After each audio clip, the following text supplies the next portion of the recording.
we're going to take a quick view here um, to the state of Texas, which for people who don't know, we're coming to the end of our legislative session, which is always a little bit of a mixed bag for me, knowing that the Republicans obviously are in control. It is a sprint to do some of the nastiest, most evil, anti-human shit possible, and the question becomes not whether or not they're going to get away with doing some awful shit, but just how much they're going to be able to get away with.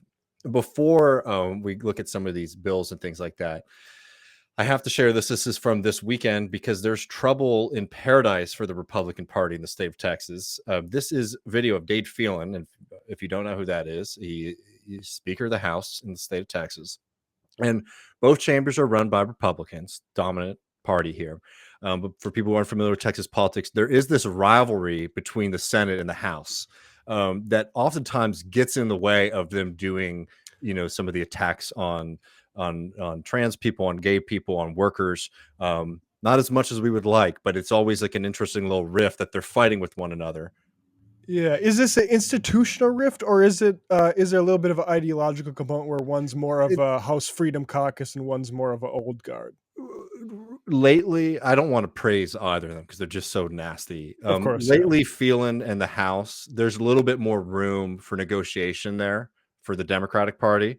So they sometimes put out, or like they might moderate a Republican bill or something like that. But I think that's just like sort of more reflective of today. But historically in Texas, there's always been a rivalry between the House and the Senate, right? It's just like old school stuff. But anyways, this comes out. They're doing another one of these late sessions. And I'm not going to play. Just trust me on this. This is not how Dade Phelan typically communicates. Mr. Campbell sent an amendment. The amendment is acceptable to the author. Is there objection to the opposite amendment? The chair has none. Amendment is adopted.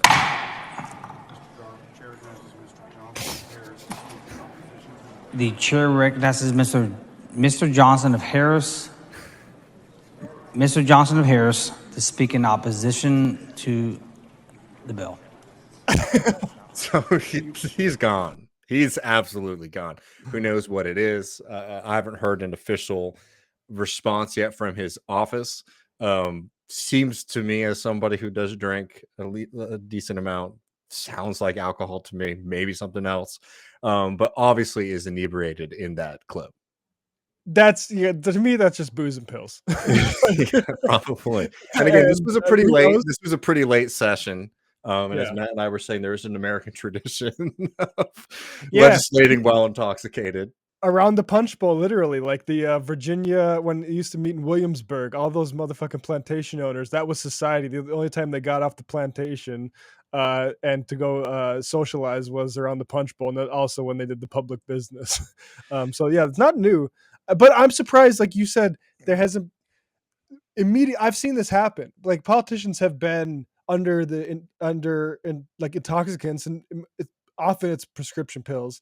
And you just say a combination of exhaustion and medication caused the candidate or whoever the politician to do this. They're recuperating, and it's over. But but I guess when you have certain rivalries within the legislature, that doesn't get to happen. And they're starting to boil over. And just reminding folks too, if you're not familiar, Texas just recently expelled a House Republican for sexually assaulting a member, a young intern, feeding underage people alcohol. One of the first times Texas, like I think the last time it was like in the 1900s, and people who know more than me might be able to tell me the reason, but I wasn't even able to find it.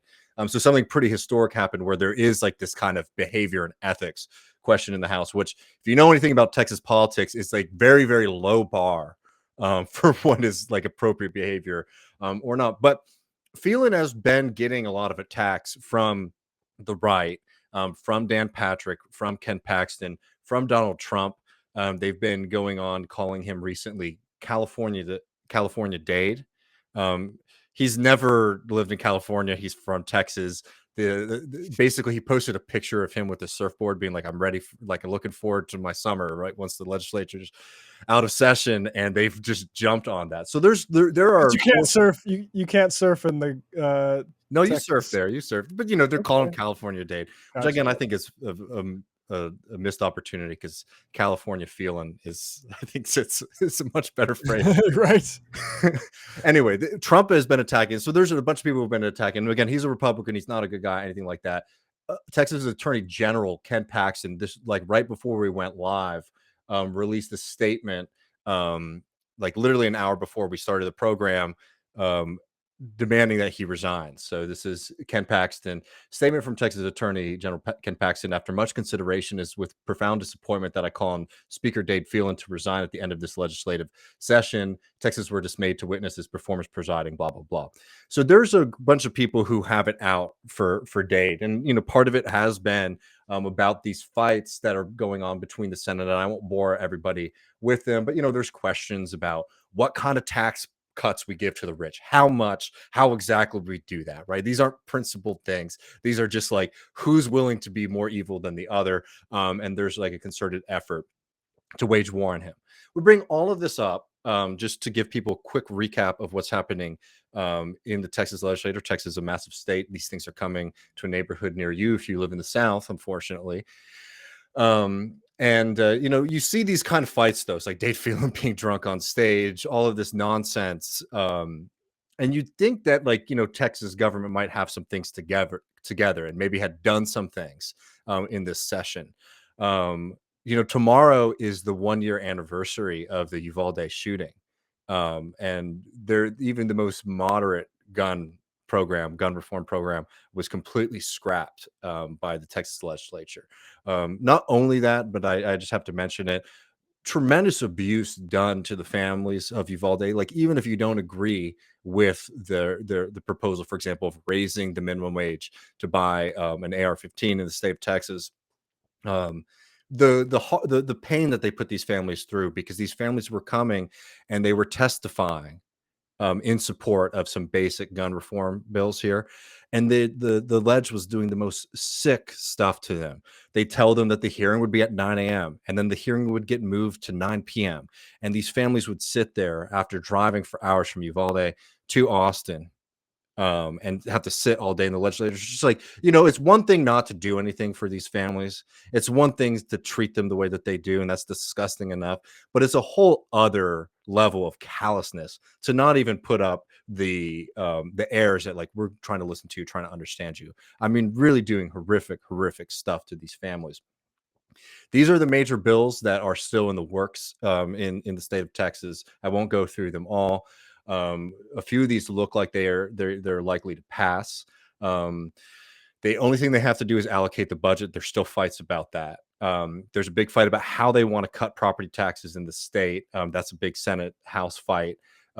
Addressing school safety, which is a bunch of nonsense about door sizes and crap like that, doing very little for kids. Restricting trans athletes in college sports, again, like a major issue for everyday people, right? No, it's a fringe freak out thing by the right wing. Banning DEI offices in colleges, ending tenure in the state of Texas. And I was saying to Matt before the show, with all this other stuff that they're trying to do, it's hard to get super worked up about that, but it's absolutely insane to attack the universities in the way that they are, while also trying to court big tech companies to come here. Because what does that mean? If we kneecap our education system in the state of Texas, who are going to be the people working at Apple and Google and all these corporations that are moving to the state of Texas? In the state of Texas, it ain't going to be Texans. It's going to be more people from out of state taking the high paying jobs that they're bringing in here.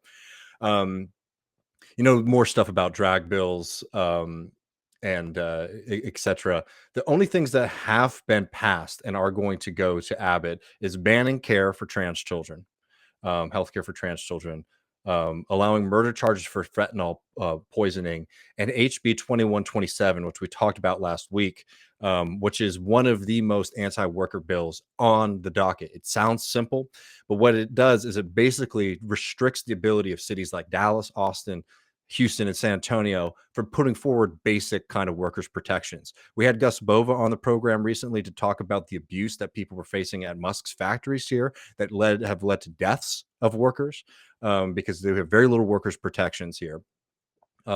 This preempts city governments and local governments for being able to put up any kind of protections for workers, mandating things like water breaks, and a whole host of other, pro-worker policies. So basically kneecapping democracy because it allows people it denies people who live in these cities. And remember, the vast majority of Texans live in cities, right?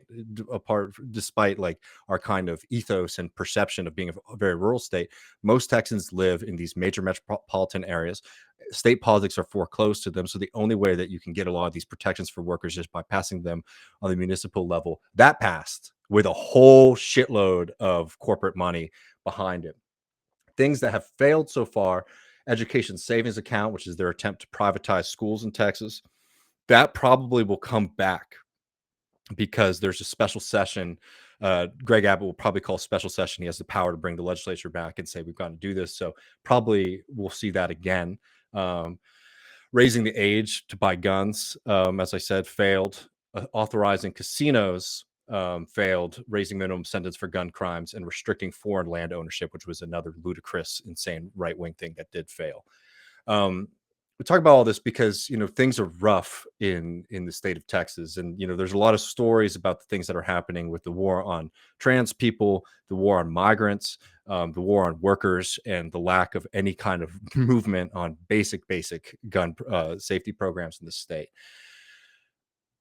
I bring all of this up to talk about something that looks like it may happen. We've talked about a lot of these bills on this program. We had Stephen from Texas Observer on last week to talk about the attack on trans people in the state. I wanted to talk just a little bit about the border before we go. And before we get to Texas, I want to remind people of like the serious crisis that's having human costs here. And this is a federal problem.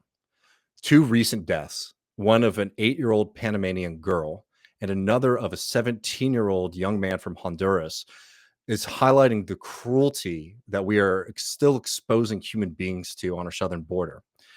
Anita Tanya Reyes Alvarez became unresponsive. This is this 8-year-old child after her 3rd trip to medics at a border patrol station here in Texas. She later died at a U.S. hospital. She died after being held in federal custody by Custom and Border Patrol agents for 9 days, 6 days longer than what is official U.S. policy for how long they're supposed to be able to hold migrants for. She was diagnosed with influenza on her 6th day in custody. This young girl's mother, Mabel Alvarez Benedicts, pleaded with agents to hospitalize her daughter earlier after she was feeling extreme pain in her bones.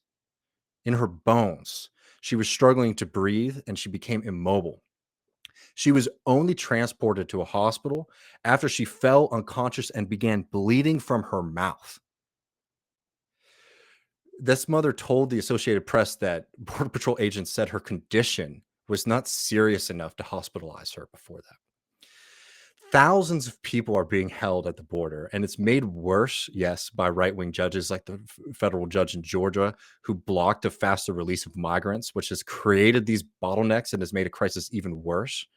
But here's the thing, is this crisis is not new. We've talked on this show about migration, Trump, and how Biden has dropped some of Trump's policies and made others more permanent, most notably keeping the requirements that refugees apply for asylum at a third country if they cross it before being eligible for asylum in the United States, which is a human right.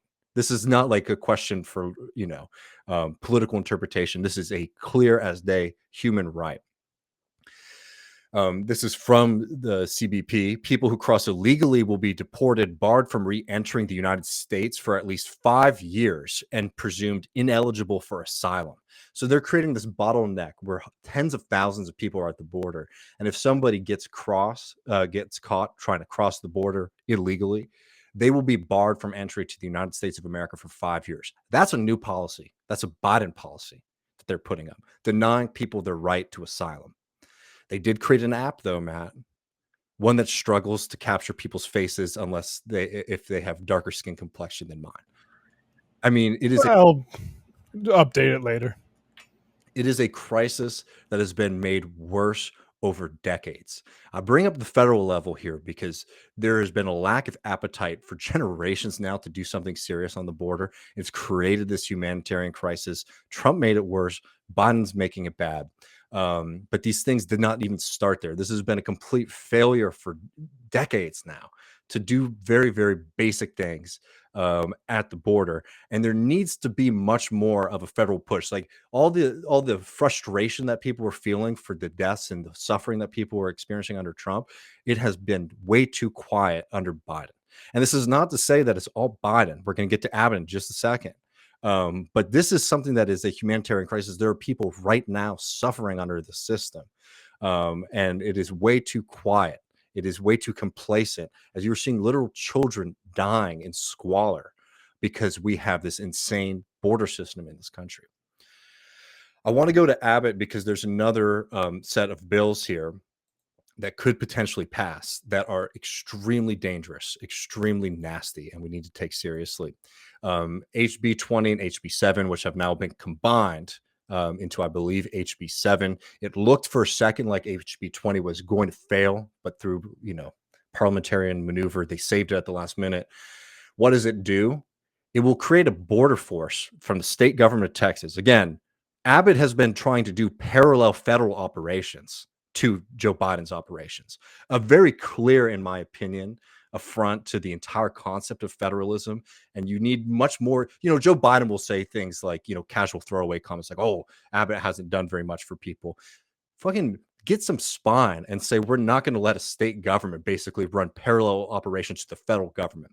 This one is extreme. We've talked about Operation Lone Star, which was a mobilization of the Texas National Guard, where not only were migrants experiencing incredible abuse and death, but literally even Texas National Guard members were experiencing death because they were being put out in very dangerous situations without the equipment support that they need. Right? And they shouldn't be there in the first place. It's cost the state billions of dollars. It was justified by using COVID-19 at first, much like Trump's Title 42. This bill is going to create a border force and deputize non-law enforcement actors. They're supposed to be nonviolent. You might not be familiar with the history of Texas, but Texas border operations, where you start deputizing everyday people to start terrorizing migrants, has a horrific history in the state. This bill is a very, very clear attack on people's basic human rights. It will do nothing to alleviate the crisis at the border and do everything to terrorize people, while Abbott can take pictures of himself in front of armored cars and people holding machine guns, putting up barbed wire on our border, and attacking human beings. The members of this policing force, I just have to say it again, would not have to be law enforcement officers. I think it's bad enough when we have law enforcement officers out there. Imagine just sending out random people, right? With, I'm sure, like the most bullshit amount of training. I wanted to read before we end something that Bob Leibel, who we've interviewed on this show when he ran for Travis County Commissioner here, is now working with Human Rights Watch, and he gave testimony on this bill. And I want to read some of the things that he said because I think it highlights this crisis very, very clearly, and something you should all be paying attention to. This is from Bob. Operation Lone Star has violated the right to be free from racial discrimination and the right to seek asylum under U.S. and international law by employing a separate and unequal state criminal justice system to target migrants, including asylum seekers, and the United States citizens near the Texas border for arrest, criminal prosecution, and imprisonment. In two separate complaints, several Texas-based civil rights organizations analyzed 484 arrests under Operation Lone Star and concluded the arrest involved severe racial disparities and clear indications of profiling based on race and national origin. The operation raises sufficient concerns about possible violations of the United States non-discrimination laws that, according to media sources, it is currently under investigation by the United States Department of Justice. Law enforcement personnel working with Operation Lone Star have aggressively used selective enforcement of the misdemeanor offense of criminal trespass to justify the arrest and detention of thousands of alleged migrants in a newly created segregated criminal justice system, with separate dockets, public defender assignments, jails, and booking facilities. Simply put, people not perceived as migrants do not face the same criminal penalties for the same actions. HB 7 would codify much of the system by establishing special border protection courts, and HB 20 would exacerbate this problem by creating a new third-degree felony charges of criminal trespass. Human Rights Watch urges you to oppose HB 20 and HB 7, which together amount to a dangerous and extreme effort to expand Texas's troubled and abusive border policing program and allow state-sponsored vigilantes to participate in these programs. These bills propose a system of criminal enforcement and state-sponsored vigilantes that is sure to result in new and widespread incidents of human rights abuses in the state of Texas. And again, that's from Bob Leibel. This is not going to go away unless there's serious action from Congress and serious action and care from the Biden administration. And the Biden administration has been too happy to continue a lot of the abusive practices of Trump. It's been too happy to watch the authority of the federal government be usurped by Governor Greg Abbott, and is playing political games with people's lives. It's not just Biden, it's the Republicans too. But the fact is that while Republicans and Democrats are playing politics with each other, children are dying at the border. It's an inhumane system. It is an inhumane system that people need to be taking seriously just because, and not ignore it just because the president of the United States right now is a Democrat, not a Republican. You're a quiet man. Just generally speaking, like America can accept far more immigrants to this country, refugees or not. I mean, we're breaking international law with Title 42 itself by not continuing to allow refugees to come, which has helped create this problem. But just generally speaking, like until we're at a place where we say like we can both accept people coming here and have workers' lives improved, like those things are both possible, but like the Democratic Party can't elaborate that. And like it's a very scary thing to see the amount of paranoia about like, oh, there's more people coming here. Like I hear this because I live in a small state, North Dakota. More people come in here than live in the entire state. It's like that's happened our entire lives. Like right, like if we have a small state, but guess what? There's a lot of room. And guess what? North Dakota hasn't filled up yet. And so and this idea that and I'll just bring this in. Fucking JD Vance. Do I have this accessible here? I don't know I do, but JD Vance put up this thing the other day showing like wage increases and rent increases. And then says letting in too many people drives up housing costs for normal Americans. Stop Biden's border crisis and stop his war on home affordability. And it's like, first of all, people's income growth should be going up higher than it has been. And second of all, like, let's just be sorry, Matt, not to cut you off. Keep going, but like, let's just be very clear. If you're watching this or listening to it later and you can't follow the chart, if you were to just skim it, you might think that this yellow line at the bottom is migration. Yeah. It's not. It's income growth. It's showing that we have a housing crisis. People's incomes are not matching the prices that they're having to pay for rent. Completely separate issue from immigration. And like the net migration is down. Like I mean, Justin Wolf was pointing out thing like when year over year, it's not like this idea. The only way that housing prices are explainable by people coming from fucking Mexico is if the spike happened. If there's a massive spike in immigration recently, like to correlate to that. And no, like that's not the case. And what it is happened, it's JD Vance being a sort of plant to protect for this guy, right? Played this at the top of the show. But I ended up putting her into one of my slow clips. She paid me on it, clockwork. She was fine. She paid late every single month the entire time, but she always paid. So now you have your payment of $875 plus your $87.50 late fee every single month. She completely paid off the house. It's this. This is why. Because there's a conspiracy and this every place real estate owns the government. Okay. And what do they want? Do they want, say, the government to come in and make a whole bunch of more capacity available? Well, what happens if the government makes a whole bunch of really nice apartments apartments that we would all want to live in, and let's say there's a lottery for it. They make 100 units. What happens to the cost that those landlords can demand for their units, which are going to be substandard to that? They are a conspiracy against producing housing. Yep. And the idea that you would point towards a disempowered minority, I'm sorry, man, but like that's fascism to me. It is 100% a tool for the right, because as long as there is no real political appetite for dealing with this crisis and doing things like funding operations to make sure that we have a humanitarian border, um, maybe having systems where you can help people who come to this country um, get to where they want to go, right? Have things like not making our immigration system the most dysfunctional and broken system, and actually having like a reasonable path to citizenship for people who want to come to this country, right? Mhm. As long as there is a lack of interest and real effort from the Democratic Party to do something on this, the right is going to be able to point to immigration and chalk up every kind of crisis of capitalism to it. It's wrong. It's factually wrong. It's a great tool for them, which is why Yeah. Abbott is spending billions of dollars right now to harass people, do very little to curtail migration. But does a lot for Abbott to be like, oh, Abbott's a real guy who's tough on the border.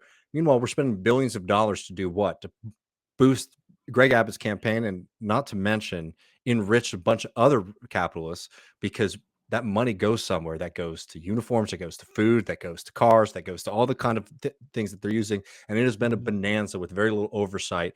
In fact, a lot of the people have been making a lot of money from these billions of dollars that the state of Texas has spent, instead of doing things like taking care of our kids in schools, helping to do something about the housing crisis in this state. Instead of doing anything like that, it's been literally going into the pockets of people who donate a lot of money to Greg Abbott, right?